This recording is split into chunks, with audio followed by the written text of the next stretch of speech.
मंगलाचरण। नमो अरिहंताणं, नमो सिद्धाणं, नमो आयरियाणं, नमो वज्रायणं, नमो लोये सव्यसाहूणम्। मंगलम भगवान वीरो, मंगलम गौतमो गणे, मंगलम कुंद कुंदार्यो, जैन धर्मोस्तु मंगलम। सर्व मंगल मांगल्यम, सर्व कल्याण कार्यक्रम, प्रधानम सर्वधर्माणां, जैनम जयतोष। मंगलमय मंगल करण, बीतराग विज्ञान, नमो ताहि जाते भई, अरिहंतादि महान। करि मंगल कर हो महान, ग्रंथ करन को कान, जाते मिले समाज सब, पावे निज पद राम। इस भव के सब दुख निके, कारण मिथ्या भाव, तिनकी सतानाश करी, प्रगटे मोक्ष उपाय। आचार्य कल पंडित टोडरमल जी की अनुपम रचना मोक्ष मार्ग प्रकाशक ग्रंथ, जिस पर अपनी चर्चा चल रही है। चौथा अधिकार मिथ्या ज्ञान का स्वरूप बताते हुए पंडित टोडरमल जी आगे बढ़ते हुए मिथ्या चारित्र के स्वरूप का निरूपण कर रहे हैं। चारित्र संबंधी हमारी मिथ्या मान्यता को बताते हुए टोडरमल जी प्रत्येक वाक्य में, प्रत्येक शब्द में, प्रत्येक लाइन में पर द्रव्य हमारे लिए इष्ट अनिष्ट करने में सक्षम नहीं। इन पुद्गल परमाणुओं की किसी की प्रकार की, किसी भी एक भी प्रकार की क्षमता नहीं कि हमारे भावों को बिथला सके। यह जीव मोह के मान्यता से ही परद्रव्य में इष्ट और अनिष्टपना मानता है और दुखी सुखी होता है। कर्म तो बेचारे निर्बल हैं, उनमें कोई शक्ति नहीं है, क्योंकि उनमें चेतना शक्ति नहीं है। इस जीव में चेतनता शक्ति है, स्वभाव इसका गुण पर्याय है और विभाव इसकी अगुण पर्याय है। मतलब इस द्रव्य के अंदर स्वभाव भी है और विभाव भी है। यह जीव अपने स्वभाव के अंश को तो भूल जाता है और नित प्रति समय विभाव रूप ही परिणमित करता है। उससे क्या होता है? उससे यह होता है कि इसके कमाए हुए जड़ कर्मों के कारण पर पदार्थों में इसकी दृष्टि जाते ही से उनमें राग और द्वेष की परिणति आती है, और राग और द्वेष की परिणति आती है और विचलित स्वयं होता है, दुखी स्वयं होता है और कारण जानता है कि पर पदार्थ मुझे दुखी सुखी करने में निमित्त।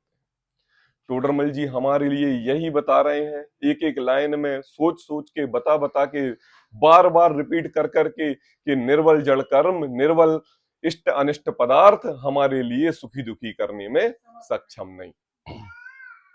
ऐसे ही मिथ्या चारित्र की पहले नंबर तो बताया कि अपना स्वभाव तो ज्ञाता दृष्टा है ना। ये तो तुम ध्यान लो, समझ लो, चिंतन में कर लो। इस जीव का स्वभाव ज्ञाता दृष्टा मात्र की जानना देखना, और तुम जो पर पदार्थों की तरफ तुम्हारी जो दृष्टि जा रही है, ये केवल जानने देखने योग्य ही जा रही है। अगर तुमने इन पर पदार्थों में कर्ता कर्म की बुद्धि मानी तो इससे बड़ा पाप कोई भी नहीं। क्या है वास्तव में ये इष्ट क्या है और अनिष्ट क्या है? हमें सुख बुद्धि जानने देखने में कहाँ मिलती है और कहाँ हमें जानने देखने में दुख बुद्धि मिलती है? आपके भाव कहाँ कैसे पर वस्तु पर लगते हैं, कैसे वही वस्तु किसी काल में, किसी द्रव्य, किसी क्षेत्र में हमें अच्छी लगने लगती है और वही वस्तु हमारे लिए कभी दुखी करने वाली हो सकती है। अगर वस्तु दुखी और सुखी करने में निमित्त हो तो संसार के प्रत्येक जीवों को ही दुखी करे और संसार के प्रत्येक जीवों को ही सुखी करे, लेकिन ऐसा होता नहीं है। कभी वह वस्तु ठंड में, गर्मी में, बरसात में अलग अलग जानी प्रतीत होती है। ऐसा है इस कर्मों का स्वरूप, ऐसा है इस सिद्धांत का स्वरूप के इष्ट अनिष्ट की मिथ्या मान्यता। ये नहीं खाना है, इससे हमारी तबीयत खराब हो जाती है। और जब कोई डॉक्टर हमारे लिए वही एक दवाई रूप में देता है तो वही पदार्थ हमें इष्ट लगता है। तो क्या है, पदार्थ गंदा था क्या, पदार्थ बुरा था क्या? नहीं, तुम्हारी मान्यता ही खोटी थी। कितने भी कई ऐसे संसार में पदार्थ हैं जिनको यह रोग की विधि जान के ग्रहण नहीं करता है, और जब डॉक्टर बताता है तो उन्हीं पदार्थों को इष्ट मानकर रोग के रूप में निरोगी काया लाने के लिए उनको आयुर्वेदिक के रूप में स्वीकार करता है। तब ये पदार्थ उसको इष्ट प्रतीत होते हैं। और जब पहले से उनको आहार लेने के कहें तो वो आहार लेते नहीं। यहाँ दो प्रकार से पंडित टोडरमल जी ने बात कही थी कि एक वस्तु किसी को इष्ट अनिष्ट नहीं कर सकती, है ना। और फिर जीवों की अपेक्षा से ये बात कही थी कि एक जीव एक वस्तु में किसी समय राग करता है और किसी समय द्वेष करता है।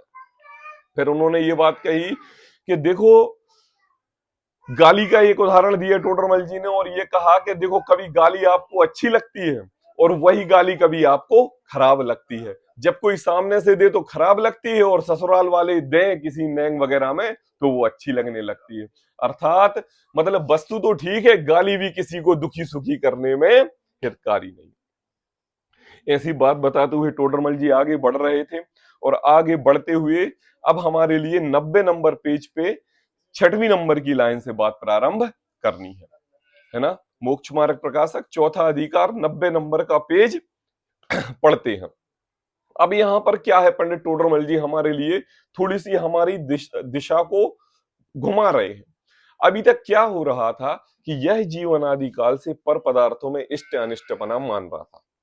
क्या कि नौकर कर्मचारी हमारे लिए दुखी सुखी करने में निमित्त है, स्त्री पुत्र आदि हमारे लिए दुखी सुखी करने में निमित्त हैं। सर्व प्रकार के जितने भी बाह्य परिग्रह के कारण हैं जो मेरे द्वारा कमाए हुए हैं, ये मुझे दुखी सुखी करने में निमित्त हैं। जब टोडरमल जी का यह पैराग्राफ पढ़ा उन्होंने, और उस भव्य जीव को ये बात ख्याल में आ गई, अरे ये तो बहुत बड़ी बात है। अभी तक तो मैं इन वस्तुओं को ही दुख का कारण मान रहा था, लेकिन टोडरमल जी आपने मुझे ये बात बताई, अब तो मुझे बहुत अच्छी तरीके से समझ में आ गया कि वस्तु संसार का कोई भी द्रव्य जड़ कर्म हमारे लिए सुख दुख करने में निमित्त नहीं है। लेकिन एक क्वेश्चन है, बोले पुण्य और पाप भी तो कोई चीज है, क्या कहते हैं? पुण्य और पाप भी तो कोई चीज है ना। तो कहते हैं कि अगर अपन पुण्य और पाप को इसके हिताहित की चीज माने कि भाई पाप के उदय में यह जीव दुखी होता है और पुण्य के उदय में यह जीव सुखी होता है, उसी बात को टोडरमल जी आगे बढ़ा के एक बात कह रहे हैं, पढ़ते हैं। तथा पदार्थ सुखदायक, है ना, तथा पदार्थ सुखदायक उपकारी या दुखदायक अनुपकारी होता है ना। पदार्थ सुखदायक, सुखदायक मतलब उपकारी, हमारे लिए लाभदायक, और दुखदायक मतलब अनुपकारी, हमारे लिए नुकसानदायक होता है। सो अपने आप नहीं होता, परंतु पुण्य पाप के उदयानुसार होता है। टोडरमल जी कहते हैं कि देखो, पदार्थ कोई भी संसार का जड़ द्रव्य हमारे अनुकूल हो रहा है तो वह पुण्य के रूप क्रिया है, और हमारे प्रतिकूल हो रहा है तो पाप के रूप क्रिया है। देखो दिशा को कहां घुमा रहे हैं टोडरमल जी, ये कह रहे हैं कि संसार का जड़ द्रव्य जो तुम्हारे लिए अच्छा हितकारी और तुम्हारे लिए बुरा अहितकारी लग रहा था ना, इसमें इस वस्तु की गलती नहीं है, इस वस्तु की गलती नहीं है। संसार के एक द्रव्य के दूसरे द्रव्य की इसमें गलती नहीं है, हमारे स्त्री पुत्र कुटुंब आदि की गलती नहीं है। इसमें एक चीज है पुण्य और पाप, एक पुण्य और एक पाप की गलती है, जिस कारण पुण्य के उदय में यह जीव उसी वस्तु को ग्रहण करके सुख मानता है, और पाप के उदय में वह वस्तु उसको दुखदायक लगती है ना। किसके उदय में? पुण्य के उदय होता ना। आप कोई नई चीज बाजार से खरीद के लाओ और आपका पुण्य का उदय है तो वो बहुत अच्छी चलेगी, बढ़िया चलेगी, सालों साल चलेगी। और अगर पाप का उदय है उसी कंपनी का कोई भी आइटम आप दूसरा लेके आओ तो वो आपको परेशान करेगी, है ना। वस्तु में गलती है, बोले वस्तु में गलती नहीं है। बोले लाखों में कोई एक आध पीस ऐसा निकल गया, किस्मत से आपके पाप के उदय के कारण वो आप ही को मिलना था और आपके नसीब में आपको दुख देने का कारण बन गया। तो इसमें हमारा ही पाप का उदय है, हमारा ही कमाया हुआ है, और जब वो हमारे रूप अनुकूल है तो हमारा ही पुण्य का उदय है और हमारा ही कमाया हुआ है। ऐसा तो है नहीं मैं पुण्य करूं और मैं पाप करूं फल आपको दे, ऐसा भी नहीं है। स्वयं किए कर्म शुभाशुभ फल निश्चयी वे देते, है ना। एक सुनियोजित गणित है, ऐसे ही गणित है, उस गणित को आप फेल नहीं कर सकते। अगर आपने कोई दूसरा सूत्र लगाया तो उसका आंसर आपको करेक्ट मिलने वाला नहीं है। सब सुनिश्चित है, किस शब्द के बाद क्या शब्द आना है, किस गणित के बाद कौन सा सूत्र लगना है, किस सिद्धांत के बाद क्या सिद्धांत लगना है, सब नियोजित है। तो ऐसे ही परद्रव्य, पहले तो मिथ्या मान्यता रूप दूसरों को गलती ठहराई, अब टोडरमल जी कह रहे हैं उनकी गलती नहीं, पुण्य और पाप की वजह से यह जीव सुखी दुखी होता है। तो अपने आप नहीं होता, अपने आप नहीं होता मतलब क्या होता है, इस जीव के भाव परद्रव्य के प्रति अपने आप नहीं लगते। एक दूसरे का संयोग, पुत्र के प्रति राग, एक पुत्र के प्रति दोष अपने आप नहीं होते। इस जीव के पर योग से जो कमाए हुए कर्मों का उदय है, उस उदय के कारण भाई भाई दुश्मन लगता है और पड़ोसी दोस्त लगता है। परद्रव्य के पर जीवन के संयोगों की वजह से नाना प्रकार के परिग्रह रूपी पदार्थ इसको अच्छे लगते हैं, और जो घर में है स्वयं का है वो उसको खराब लगता है।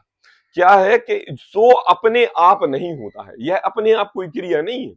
देखो टोडरमल जी अपने आप ना बोल के इसको कहां घुमाते हैं, देखना अपनी तरफ घुमा के लेके आएंगे। परंतु पुण्य पाप के उदयानुसार होता है ना। जिसके पुण्य का उदय होता है उसको पदार्थों का संयोग सुखदायक और उपकारी होता है। अब याद रखना यहां पर पदार्थ दो नहीं है, पदार्थ एक ही है, पदार्थ एक ही है। एक बहुत अच्छा पेंट शर्ट आपके पास है और पदार्थ एक ही है।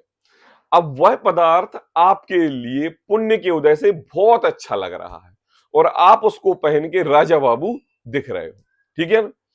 अब जिसके पाप का उदय होता है उसे पदार्थों का संयोग दुखदायक और अनुपकारी होता है।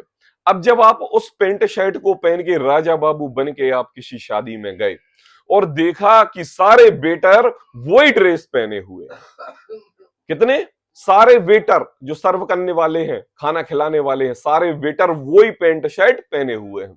बस ये है कि आपने रेमंड से खरीदा था और उनने फुटपाथ से खरीदा था, लेकिन कलर डिजाइन मैच थी, है ना। आप ब्रांडेड पहने हुए थे, जिसकी मतलब इंपोर्टेड था वो आइटम, करोड़ों रुपए का था, और वो वेटर पहने हुए थे चाइनीज माल, लोकल था लेकिन सेम टू सेम कॉपी थी। अब क्या, जिसके पाप का उदय होता है तो पदार्थों का संयोग दुखदायक और अनुपकारी होता है। अब बोलो पदार्थ में गलती है क्या?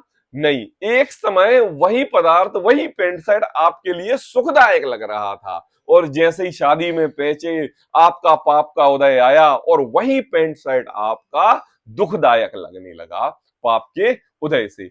मुझे बताओ अनुपम, उसमें कीमत में क्या कमी हो गई? आपने जो खरीदा था पेंट शर्ट उसकी कीमत में क्या कमी हो गई 1 घंटे 5 मिनट 2 मिनट के अंदर? उसमें कोई कलर में फीकापन आ गया, उसके कुछ बटन टूट गए, वो दिखने में बेकार लग रही है क्या? बताओ, कुछ हो गया, आखिर परिवर्तन क्या आया? किसी ने आपसे कुछ कहा क्या? आपने कुछ से, किसी ने आपसे कुछ कहा क्या? नहीं, इस जीव ने परद्रव्य को देखा और परद्रव्य को देखते ही से इसने अपना मोह रूपी द्वेष रूपी भाव उस रूप लगाया, और जो स्वयं पहने हुए लाखों करोड़ों के कपड़े हैं वो उसको बेकार लगने लगे। तो बताओ पुण्य को पाप में बदलने में कितनी देर लगी? कितनी देर लगी? दृष्टि का फेर है, सीधी नजर गई। सोचो नजर ना जाती, आप गाड़ी में बैठे रहते तो आप तो अभी भी राजा बाबू समझ रहे थे। लेकिन पुण्य को पाप को बदलने में कितना समय लगा है? हमारा पुत्र हमारे रूप अनुकूल चल रहा है और आपने कहा पानी लेकर आओ और उसने कहा मैं नहीं लेके आता हूं, तो बताओ पाप का उदय आया, कितना समय लगा?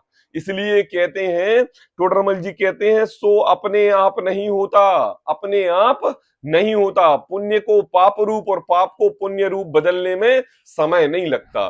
कितने हजारों राजा चले गए, नए नए महल बनवा के चले गए, आज खंडहर पड़े हुए हैं। देखो, एक भाई के दो पुत्र, एक बाप, एक पिताजी के दो पुत्र, एक अनिल और एक मुकेश। अनिल बर्बाद हो गया और मुकेश बढ़ गया। एक ही पुत्र के दो बेटे थे, क्यों? क्या हुआ? एक के साथ पुण्य का उदय था, दोनों को बराबर का हिस्सा मिला था, बराबर की कंपनियां मिली थी, सब कुछ था। इसलिए भाई पुण्य और पाप उदय से पैसा और रुपया आता है और पाप के उदय से चला जाता है ना। तो इसके पीछे एक कारण है, अभी पुण्य और पाप की लगाम पकड़ के बैठ नहीं जाना, अरे अब हम पाप नहीं करेंगे, पुण्य को करेंगे, पुण्य को करेंगे। अभी भी टोडरमल जी बात घुमाएंगे कि ये भाई पुण्य कहां से आया और ये पाप कहां से आया, सब बताएंगे आपके लिए।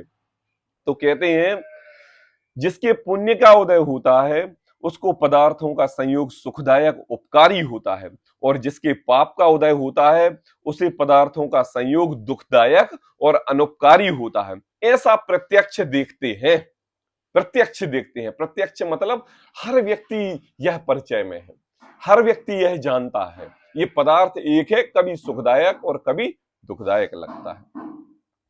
किसी को स्त्री पुत्रादिक सुखदायक है, क्या कहते हैं, स्त्री पुत्रादिक सुखदायक है, किसी को दुखदायक है। किसी को स्त्री पुत्रादिक सुखदायक है, किसी को स्त्री पुत्रादिक दुखदायक है। इधर लगा लो, किसी को स्त्री पुत्रादिक किसी समय में सुखदायक है और किसी को स्त्री पुत्रादिक किसी समय में दुखदायक है। सुबह सुखदायक है, दोपहर में दुखदायक है, शाम को फिर सुखदायक है, रात में फिर दुखदायक है। ये क्या है? जिसके स्त्री नहीं मिल रही है वो उसको दुख रूप लग रहा है, और जिसको स्त्री मिल रही है तो वो सुख रूप में होते हुए उसको दुख रूप मान रहा है।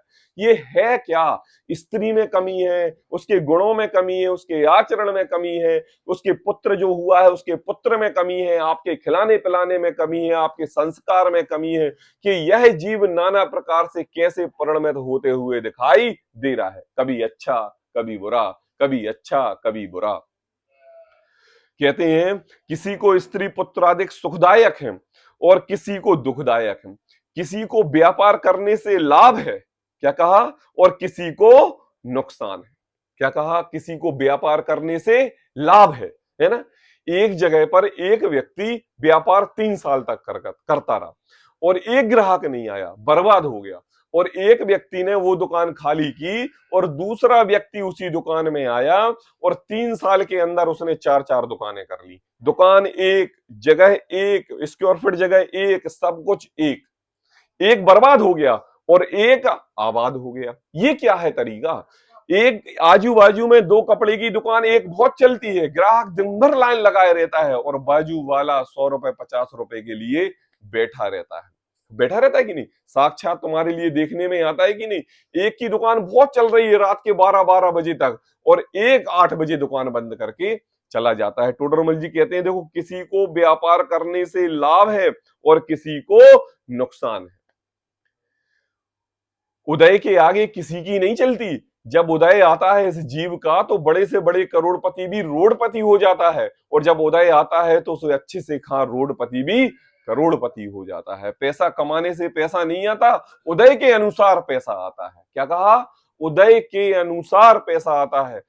आपने साक्षात में अंगूठा छाप करोड़पति अरबपति लोग डॉक्टर इंजीनियरों को, साइंटिस्टों को अपने यहां नौकरी करते हुए लगाई देखे जाते हैं, करोड़ों की सैलरी देने वाले। अरे हमारे सेठ तो अंगूठा छाप है, अरे मैं तो अंगूठा छाप हूं, पुण्य के उदय से पैसा आ रहा है तो एक इंजीनियर को हायर कर लिया, अब उससे काम करा रहे हैं, और खुद पढ़े लिखे नहीं है। अब बताओ यहां पर अगर क्षयोपशम ज्ञान की बुद्धता कहें तो जो इंजीनियर है वो उस करोड़पति से ज्यादा अमीर होना चाहिए, लेकिन वो उसके यहाँ नौकरी कर रहा है, और जो क्षयोपशम ज्ञान का अल्प ज्ञानी है वो मालिक बना हुआ बैठा है। देखा जाता कि नहीं? देखा जाता कि नहीं? तो पैसा उदय से आता है कि कमाने से आता है? पैसा उदय से आता है, संस्कार उदय से आते हैं, जिनवाणी उदय से मिलती है, जिन लाभ उदय से मिलता है। स्त्री पुत्रादिक जमीन, स्त्री पुत्रादिक में राग भाव जो होता है उसके पीछे भी उदय का ही कारण है कि पाप रूप उदय में वह आपको हे दिखते हैं और पुण्य रूप उदय में आपको जानने योग्य दिखते हैं। ये सब उदय का काम है।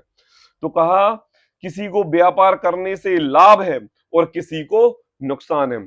किसी के शत्रु भी दास हो जाते हैं। क्या कहा? किसी के जो जीवन भर तुम्हारे साथ रहा हो और तुम्हारे शत्रु रूपी बर्ताव कर रहा हो वह तुम्हारा दास हो जाता है, तुम्हें 24 घंटे छोड़ता नहीं।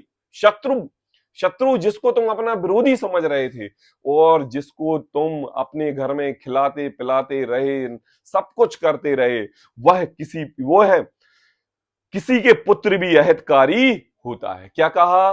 किसी का पुत्र मतलब अपना बेटा खुद ही अहितकारी हो जाता है, और कभी कभी इतनी कहानियां आती हैं कि बेटा ने अपने माँ पिताजी को छोड़ दिया, और कभी उस पिताजी ने किसी अनाथ बेटे को पढ़ाई में किसी प्रकार का सहयोग किया था, उस बेटे ने माँ पिताजी को उनको अपने पास रख लिया, और अपने से भी बढ़ के उनको बड़ा हुआ मान रहा है, और जो स्वयं का बेटा है वह उसको उनको देखने भी नहीं आ रहा है। देखा जाता है कि नहीं? क्या है ये? यहाँ कह रहे हैं टोडरमल जी, ये देखो सब उदयादीन अवस्था, कभी शत्रु भी आपके विरोधी दिखाई देते हैं और कभी शत्रु भी आपके मित्र दिखाई देते हैं, और जो मित्र, स्त्री, पुत्र, जो आपके घनिष्ठ संबंध होने वाले भी, 24 घंटे साथ रहने वाले भी, एक छत के नीचे रहने वाले भी आपके विरोधी नजर आते हैं।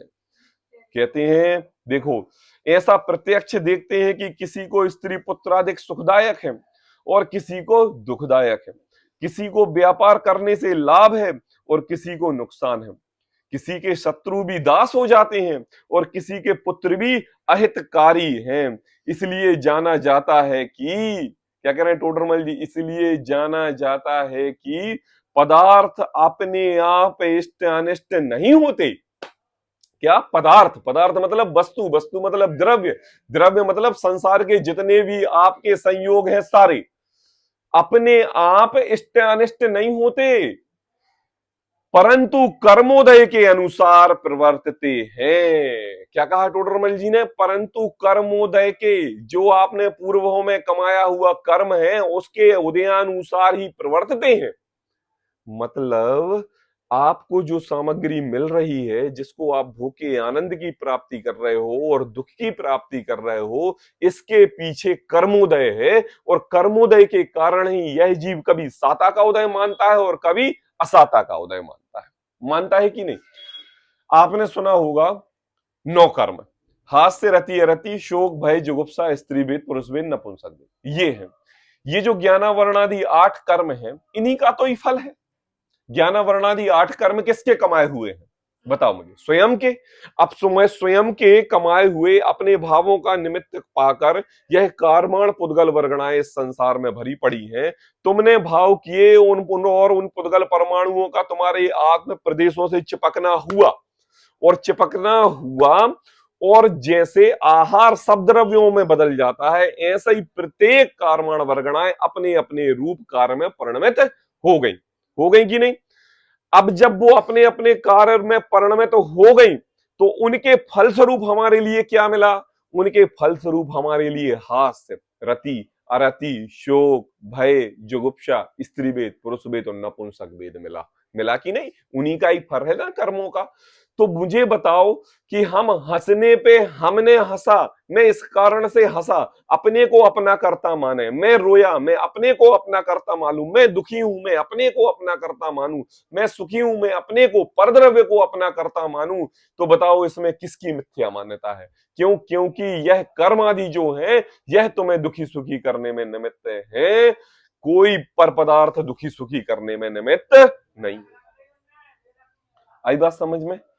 क्या कह रहे हैं टोडरमल जी? कहते हैं पदार्थ अपने आप इष्ट अनिष्ट नहीं होते, बताओ, है ना, परंतु कर्मोदय के अनुसार प्रवर्तते हैं। आई बात? प्रवर्तते मतलब कर्म उदय के अनुसार प्रवर्तते हैं, मतलब कर्म उदय के शरण वो अपना अनुभाग देते हैं, अपना काम, अपने कर्म फल देते हैं।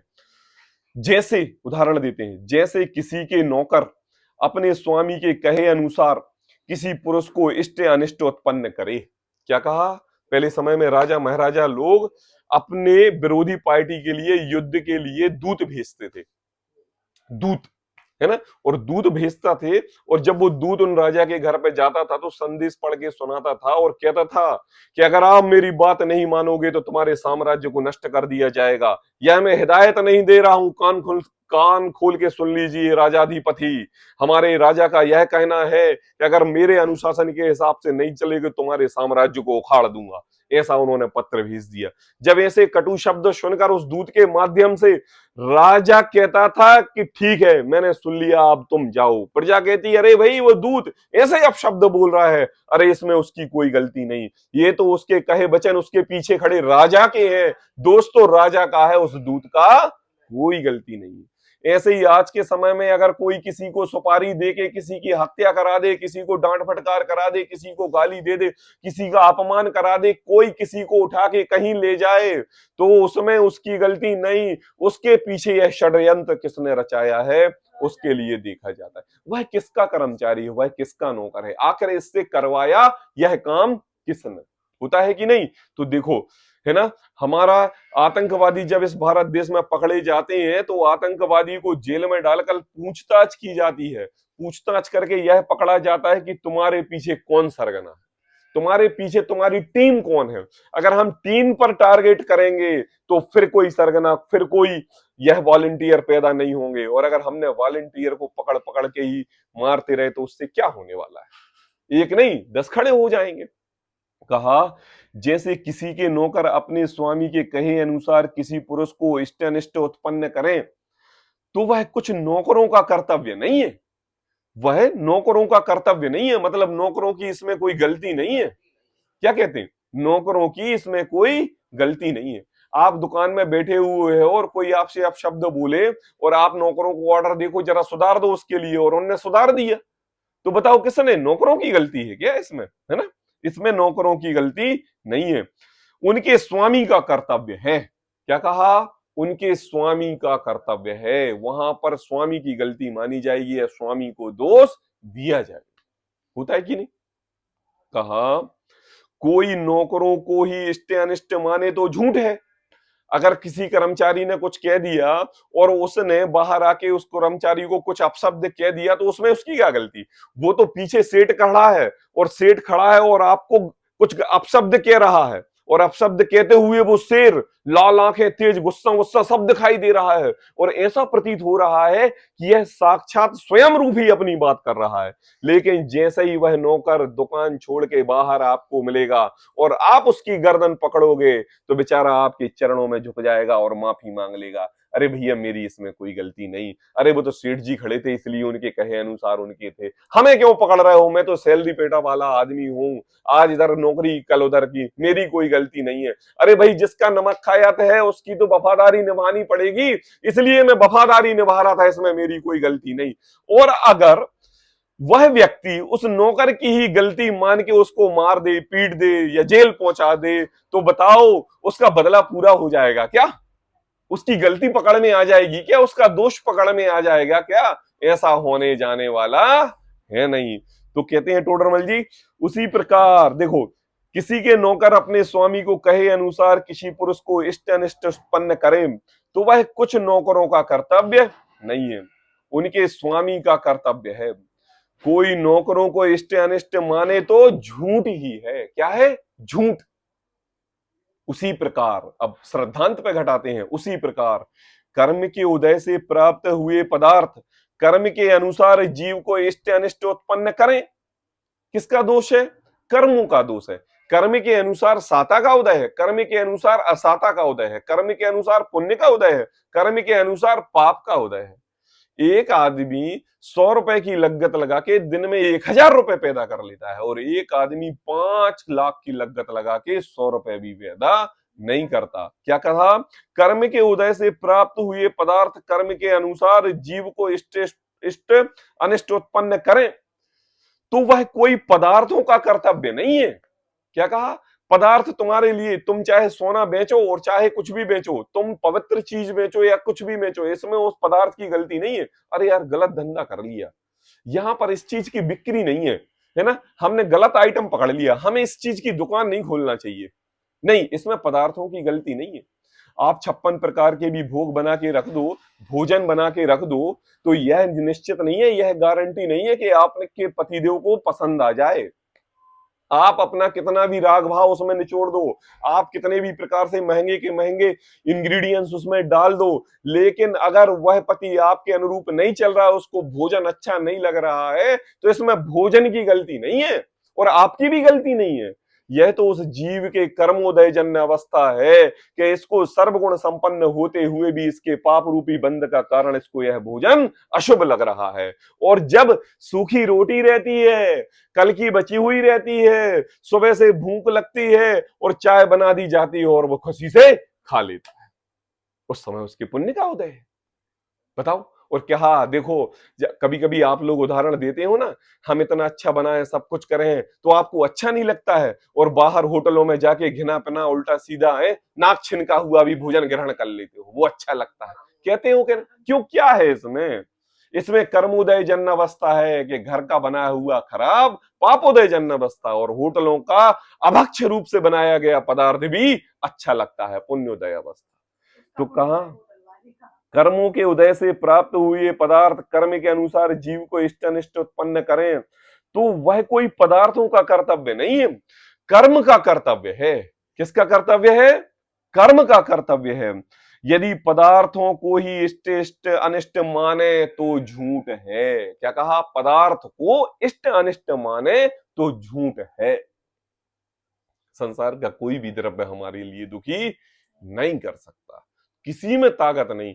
स्त्री की ताकत नहीं कि पति को दुखी कर सके, पुत्र की ताकत नहीं कि पिताजी को दुखी कर सके, बेटी की ताकत नहीं कि माँ को दुखी कर सके, पड़ोसियों की ताकत नहीं कि तुम्हारे एक भी परिणाम को विफल कर सके। इस जीव के पापोदय कर्मोदय जन्म अवस्था के कारण ही यह जीव सुख सुविधाओं से युक्त जीवन में भी अपने दुख का अनुभव करता है ना। कहते हैं, और अगर यह जीव दूसरों को हटाने सटाने में लग जाए, इसको लाओ उसको भगाओ, ये करो, 4 मंजिल बनाओ, 3 मंजिल, ये नौकर रखें, वो गाड़ी लें, ऐसा करें वैसा करें, ये ग्रंथ पढ़े तो हमें स्वाध्याय से शांति मिलेगी, ये अनुयोग का ग्रंथ पढ़े तो हमें धर्म लाभ मिलेगा, जिन मंदिर में अष्ट द्रव्य पूजा करें तो हमें यह शांति मिलेगी। बोले संसार का कोई भी उपक्रम तुम्हें दुखी सुखी करने में समर्थ नहीं। अरे साक्षात केवल ज्ञान युक्त भगवान की दिव्य ध्वनि सुन के हम आपके लिए भी ले जाएं तो हम ये गारंटी नहीं देते हैं कि आप केवल ज्ञान की दिव्य ध्वनि सुन के सुखी और दुखी हो जाओगे, कि परिपूर्ण सुख का आनंद प्राप्त करके मोक्ष चले जाओगे। इसकी भी कोई गारंटी नहीं है।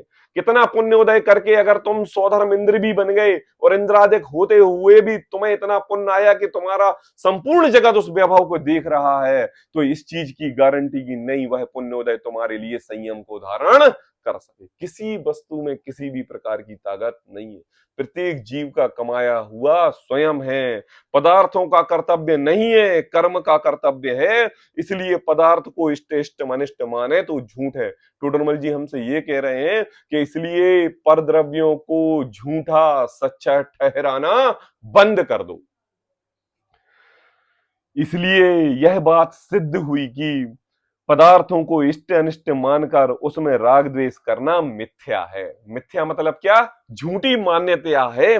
पर बाह्य वस्तुओं के संयोग को सिद्ध, इससे यह बात सिद्ध होती है कि पदार्थों को इष्ट अनिष्ट मानकर राग द्वेष करना, ये बुरा, ये अच्छा, इसको लो, अब हम ऐसी प्लानिंग करेंगे, अब हम ऐसा करेंगे, अब हम इस शिविर में जाएंगे, अब हम ये करेंगे, अब हम ये करेंगे, वो करेंगे।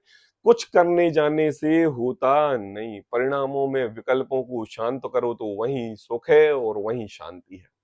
कहा, यहां कोई कहे कि बाह्य वस्तुओं का संयोग कर्म निमित्त से बनता है, तब कर्मों तो राग द्वेष करना। अब देखो बात घुमाते हैं टोडरमल जी कि देखो, पहले तो पंडित टोडरमल जी ने यह कहा कि वस्तु हमारे लिए सुखी दुखी करने में निमित्त नहीं।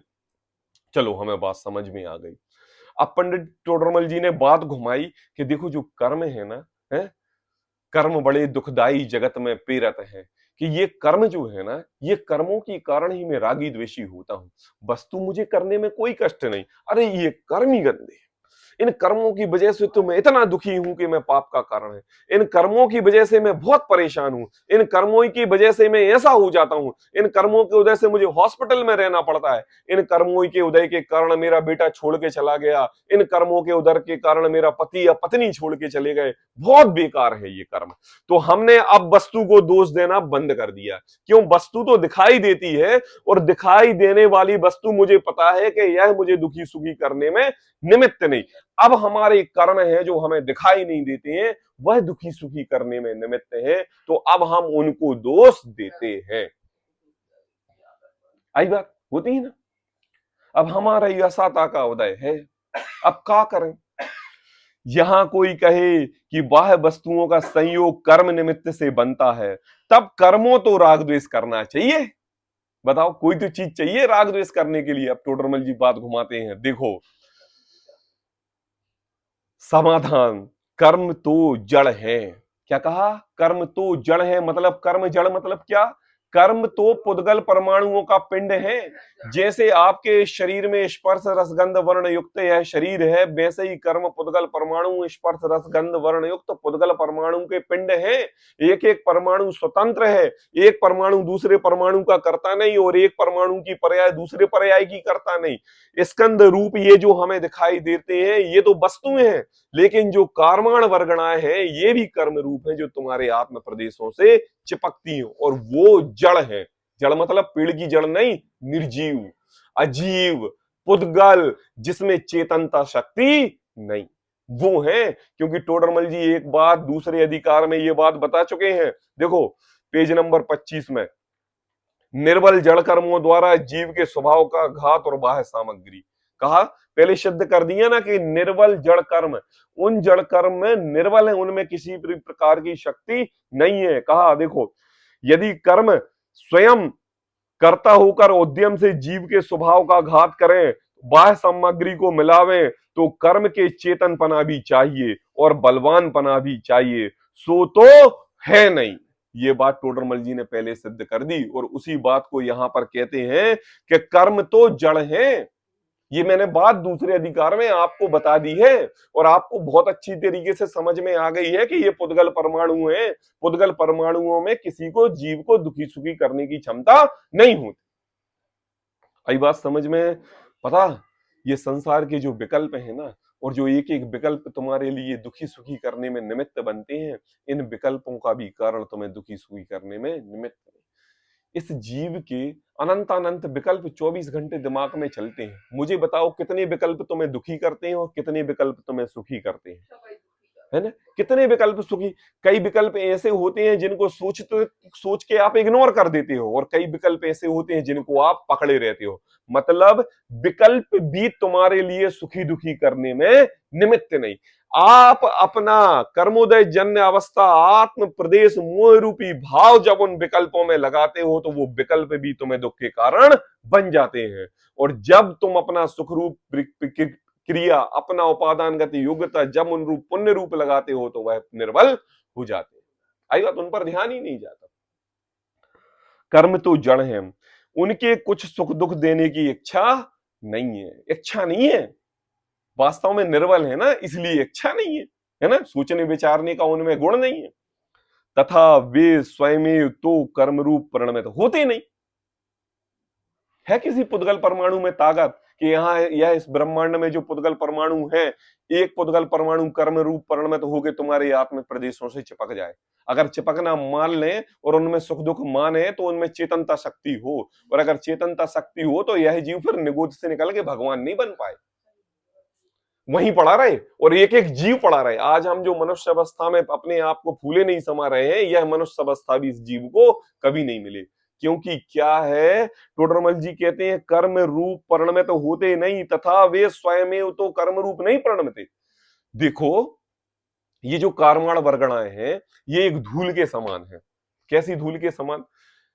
कभी कभी आपने देखा होगा एक छत है और छत के बीच में एक सुराख है और पीछे सूर्य है, और उस सूर्य से जब उस सुराख के द्वारा एक रोशनी आती है और रोशनी आके जब जमीन पर पड़ती है और आप रोशनी के बाजू में खड़े रहते हो, तो जो धूप, वो जो आप जो धूप देखते हो ना, उसमें कुछ भी नहीं दिखाई दे रहा है हमारे लिए, लेकिन कुछ धूल के कण आते जाते आते जाते ऐसे ऐसे घूमते घूमते डगमगाते हुए दिखाई देते हैं ना, है ना?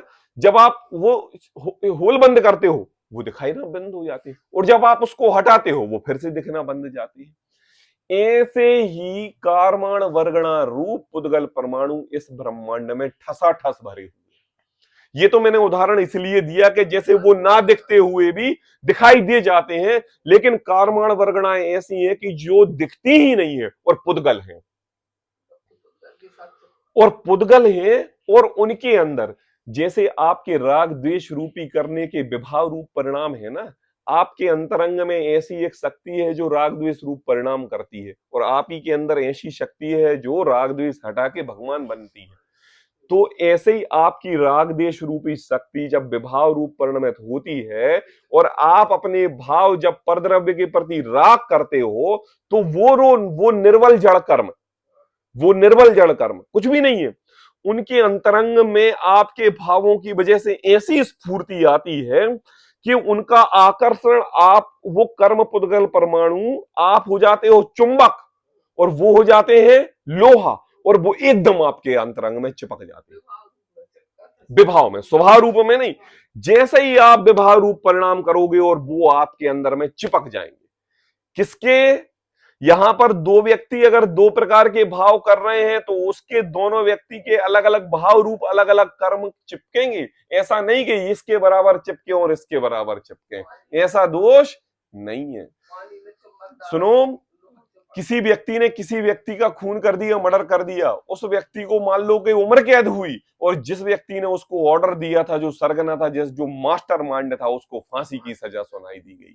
क्यों? उसने किया नहीं, वह साक्षात था नहीं, लेकिन प्लानर वही था, दुश्मन उसका वही था। ऐसा है, यहां पर दो जीव एक से कर्म करें तो यह गारंटी नहीं कि प्रत्येक को प्रत्येक कर्मण वर्गणाएं ही चिपके, अलग अलग भी भावों के अनुसार चिपकते। देखो, ऐसा करंट है ये कि जैसे बटन चलाने पर लाइट चालू होती है, ऐसे ही आप अपने मोह रूपी भाव करते हो और कर्मण वर्गणा कर्म रूप बदल जाती है तो धूल के कण। कैसे? धूल के कण, और वो धूल के कण कर्म रूप चेंज हो जाते हैं और तुम्हारे आत्म प्रदेशों से चिपक जाते हैं। शरीर से भी नहीं चिपकते, आत्मा से चिपकते। व्यवस्था है, स्वभाव है, गुण है उस द्रव्य का। कहते हैं तथा वे स्वयं तो कर्म रूप परिणमित होते नहीं, इसके भावों के निमित्त से कर्म होते हैं। किसके भावों से? जीव के भावों।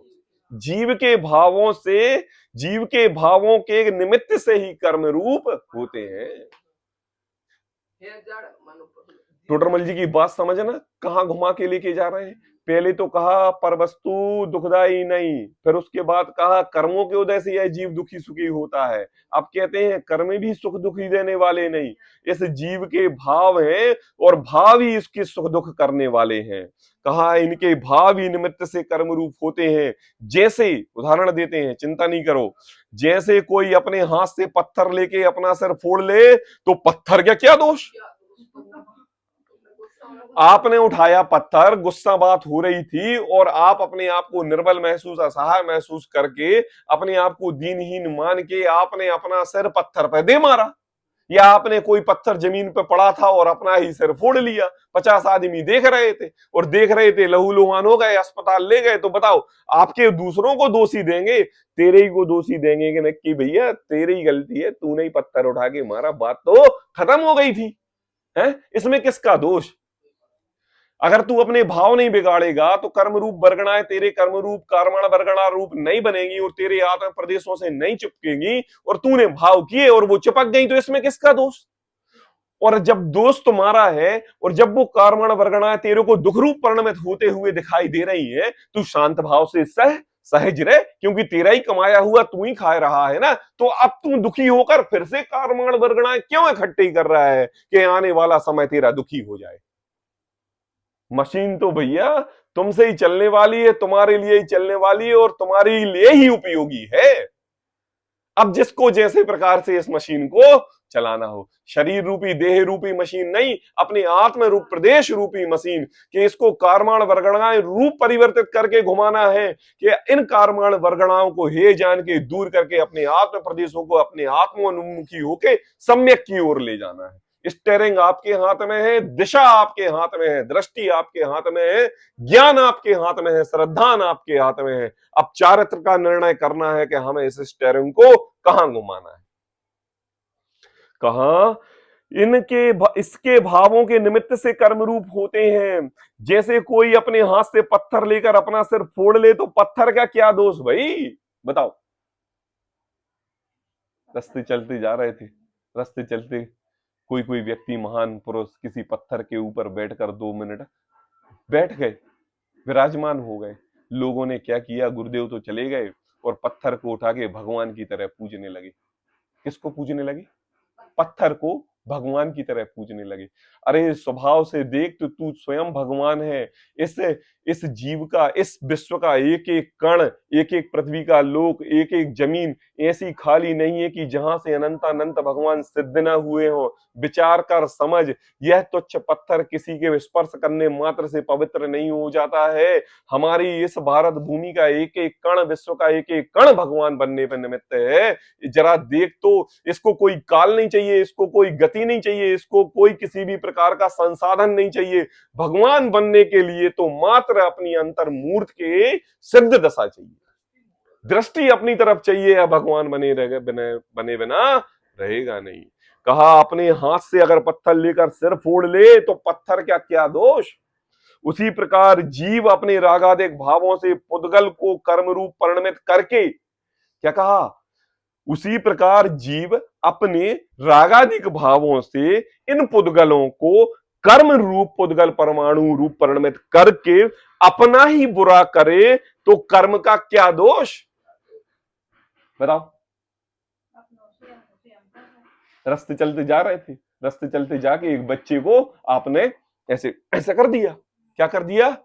उसकी साइकिल पकड़ ली, उसको कुछ कह दिया, उसका कान दबा दिया, उसका क्या किया। उस बच्चे ने क्या किया कि साइकिल पे से उतरा और सड़क से एक उठाया पत्थर और देख दिया खींच के, और आपका सिर फूट गया। अब बताओ इसमें किसका दोष? किसका दोष?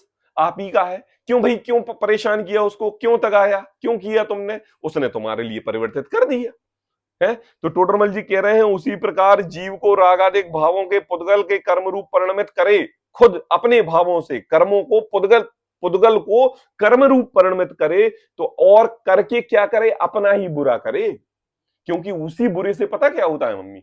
उसी बुरे से हास्य, रति, अरति, शोक, भय, जुगुप्सा, स्त्री भेद, पुरुष भेद और नपुंसक भेद की प्राप्ति होती है। उसी फल से, उसी फल से, है ना। तो कर्म का क्या दोष, क्या गलती है भाई कर्म की? इसलिए कर्म भी राग द्वेष करना मिथ्या है। क्या कहा? कर्मों को से भी राग द्वेष करना मिथ्या। पदार्थ हटा दिए, पुण्य और पाप भी हटा दिया, पुण्य और पाप हटा के कर्मों को भी हटा दिया। अब देखो उनसे भी मिथ्या कल्पना है, झूठी मान्यता है। अब देखो क्या कहते हैं टोडरमल जी। इस प्रकार परद्रव्यों को इष्ट अनिष्ट मानकर राग द्वेष करना मिथ्या है। क्या कहा मम्मी? इस प्रकार परद्रव्यों को इष्ट अनिष्ट मानकर राग द्वेष करना उल्टी मान्यता है कि ये मुझे दुख देंगे, ये मुझे सुख देंगे, ये सामग्री इकट्ठी करने से मैं सुखी हो जाऊंगा, ये ग्रंथ पढ़ने से मैं सुखी हो जाऊंगा, ये जिन मंदिर बनाने से मैं सुखी हो जाऊंगा, ये दान देने से मैं सुखी हो जाऊंगा, और मैं ये करने से दुखी हो जाऊंगा। तो कहा इस प्रकार परद्रव्यों के इष्ट अनिष्ट मानकर राग द्वेष करना मिथ्या है। यदि परद्रव्य इष्ट अनिष्ट होते, पर द्रव्य इष्ट और अनिष्ट होते और वहां राग द्वेष करता तो मिथ्या नाम ना पाता। क्या कहा? अगर इन इन इन परद्रव्यों में चेतनता होती, और चेतनता अगर किसी को ऑटोमेटिक चेतनता अगर ऑटोमेटिक किसी को बुरा जानकर चिपक जाती, तो इसमें बेचारे उस व्यक्ति का क्या दोष? ये तो चेतनता का दोष है कि ये गया था और ये कर्म उसमें चिपक गए। क्या कहा कि इसमें अगर हम कर्मों में चेतनता माने तो यह कर्म किसी को तो सुखी होने ही ना दे और किसी किसी को बहुत सुखी होने दे। ऐसा तो होने जाना वाला नहीं है। यदि परद्रव्य इष्ट अनिष्ट होते, उनमें चेतनता होती, वो किसी को चिपकते या किसी से भागते, तो वहां राग द्वेष करता तो मिथ्या नाम ना पाता। फिर जो राग द्वेष है ना, ये मिथ्या नाम नहीं पाता, ये कर्म ही कारण है दुख देने के, इन्हीं को दुखदायक मानता। वे तो इष्ट अनिष्ट है नहीं। क्या कहा टोडरमल जी ने? वे तो इष्ट अनिष्ट है नहीं, और यह इष्ट अनिष्ट मानकर राग द्वेष करता है। पदार्थों को इष्ट अनिष्ट मानकर राग द्वेष करता, इसलिए इस परिणामन को मिथ्या कहा है। इस परिणामन को मिथ्या कहा है। मिथ्या रूप जो परिणामन है उसी का नाम मिथ्याचार। सर्वप्रथम तो परद्रव्यों का ज्ञान करके, श्रद्धान करके परद्रव्य मुझे सुखी दुखी कर सकता है ऐसा निर्णय किया तो मिथ्या श्रद्धा की। उसके बाद उन पर पदार्थों को ज्ञान करके उनका इकट्ठा किया, अब ये मुझे भविष्य में सुखी दुखी करेंगे, तुमने इसमें मिथ्या ज्ञान किया। अब उनको भोग कर तुम सुखी होने की प्रयास कर रहे हो, और ऐसे कर रहे हो जैसे जल मठा जल में बुलोते हो ना, है ना, मठे रूपी हांडी में जल को बिलोते हो ना, और क्या निकलता है, बोले कुछ नहीं निकलता है। ऐसे ही तुम मिथ्या चारित्र रूप परिणमन करके संसार के परद्रव्य को हटाना शटाना कर रहे हो। होने जाना कुछ वाला है नहीं, तुम्हारा संसार ही बढ़ने वाला है। संसार बढ़ेगा तो दुख रूपी होगा। और टोडरमल जी कहते हैं अगर मोक्ष मार्ग का निरूपण किया है और मोक्ष सच्चे सुख को प्राप्त करना चाहते हो तो पहले नंबर तो परद्रव्यों को गलती ठहराना बंद कर दो, उसके बाद अपने पुण्य पाप को गलती ठहराना बंद कर दो, उसके बाद अपने कर्म को भी गलती ठहराना बंद कर दो, क्योंकि निर्बल जड़ कर्म किसी को दुखी सुखी करने में सक्षम नहीं। तू अपने भाव, तू अपने विकल्प, तू अपने परिणाम राग द्वेष रूपी परिणमन करना बंद कर दे। इन कर्मों में ताकत नहीं कि तेरे पास आ जाए। ऐसी बात टोडरमल जी ने आज कही। कल एक बहुत अच्छी बात आने वाली है, राग द्वेष का विधान और विस्तार। आई बात, इसकी चर्चा अपन कल करेंगे। ऐसा श्रद्धान करें, टोडरमल जी की बात को माने, मोक्ष मार्ग का निरूपण करते हुए हम भी ऐसे सिद्ध बने। इसी मंगल भावना के विराम देते हैं। सहजानंदी शोध स्वरूपी